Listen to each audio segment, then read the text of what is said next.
Hi, I'm Rosebush, and I wanted to share a little bit of cable management joy that I found.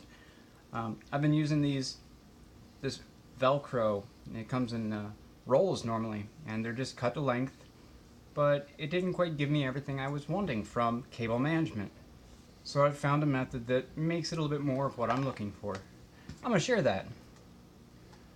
It requires a strip of Velcro and a little hot glue.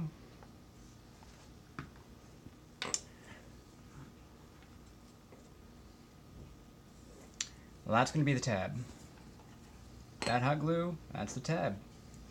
There we go. I'm making the tab first because I put it on the wrong side. That's a tab now. Yeah. But if I put it on the other side, I can do this. Don't worry, it'll make sense when we're all done. It really will. Careful, don't burn yourself.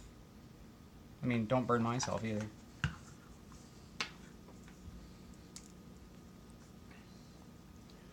And just push that in. It's a little warm. A little warm. So I have these. Safety. Safety first.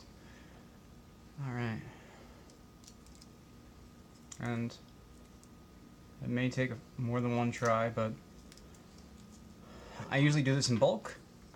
And because of it, when I've got so much, this piece will wrap around pieces so that I can cable them all together. Cabling the cables. And still get a pull tab that I can use for later reuse. You can use this on your headphones, your USB cables, everything I've got it on. Look, I've got it on this cable. That one's in purple. I like colors. But I wanted to share this because it's efficient, it's helpful, it's useful. It's something almost everyone can do, and it's reusable.